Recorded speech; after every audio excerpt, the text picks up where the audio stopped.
আসসালামু আলাইকুম এভরিওয়ান। আজকে আমরা তৈরি করব রোজার জন্য ইফতারি।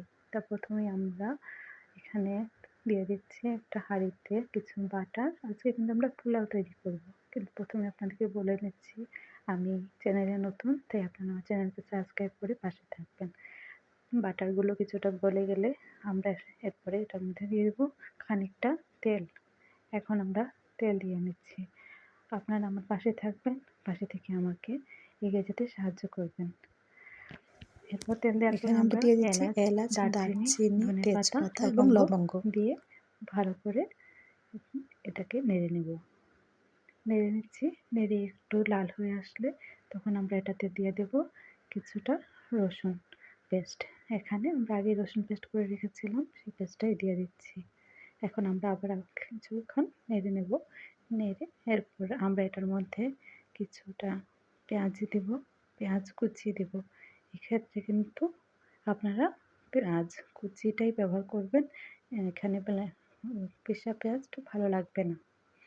তো পেঁয়াজ দেওয়ার পর আমরা এটাকে আরও কিছুক্ষণ নেড়ে নেব ভালোভাবে, যাতে এটা ব্রাউন কালার হয়ে আসে।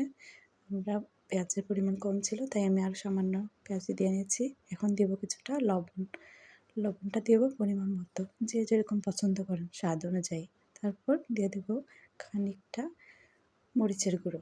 এই মরিচের গুঁড়োটা আপনারা দিবেন ফুড কালারের মতো, তেমন বেশিও না একটু কমও না, কারণ বেশি দিলে এটা ঝাল হয়ে যাবে। আমি ফুড কালারের পরিবর্তে দিচ্ছি। তারপর দিয়ে দিলাম জিরা গুঁড়া। জিরা গুঁড়া এবং মরিচের গুঁড়ো দিয়ে একটু নেড়ে নেব আমরা, যাতে কালারটা ভালো আসে। তারপর আমরা দিয়ে দিচ্ছি একটু পাঁচফোড়নের গুঁড়া। পাঁচফোড়নের গুঁড়া দিয়ে আমরা আবার এটাকে নেড়ে নিচ্ছি, যাতে মশলাটা পুড়ে না যায়। সুন্দরভাবে অল্প আগুনে এটাকে আমরা ভালোভাবে নেড়ে ছেড়ে নেব। এখন দিয়ে দেবো আমরা একটু বিরিয়ানি মশলা এবং সাথে দিয়ে দেব আমরা আদা পেস্ট। এখন আমরা দিয়ে দিচ্ছি আগে থেকে আমাদের কেটে রাখা গাজর এবং আলু এবং কাঁচামরিচ, আস্ত কাঁচামরিচ।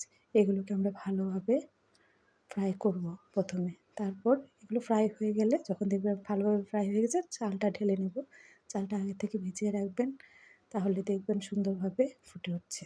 চালটা আমরা ধুয়ে একটা চালনিতে নিয়ে পানিটা ঝরিয়ে নিয়েছি। এখন ভালোভাবে নেড়ে নিচ্ছি।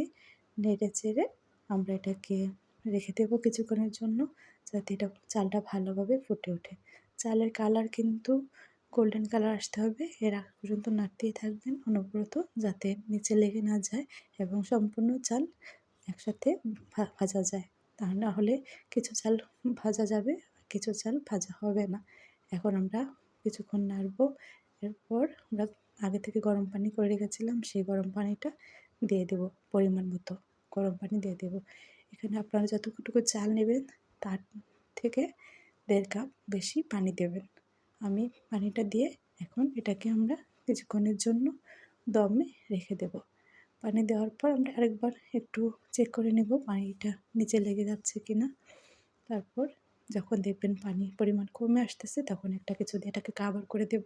আমি একটা পলিথিন নিয়েছি, পলিথিন দিয়ে এটাকে কাভার করে নিয়েছি। তারপর আমি ঢাকনা দিয়েছি, ঢাকনা দিয়ে রেখে দিয়েছি। এখনও একবার নেড়ে চেড়ে নেব, যাতে নিচে ধরে না যায়। ভালোভাবে এটাকে নেড়ে নেব।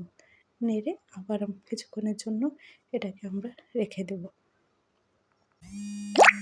এভাবে আপনারা কিছুক্ষণ রেখে দেবেন। রেখে এখন যখন দেখবেন যে এটা হয়ে আসছে, তখন এটার মধ্যে সামান্য পরিমাণে ঘি দিয়ে আপনারা চুলাটা অফ করে দেবেন। আমিও এখন চুলা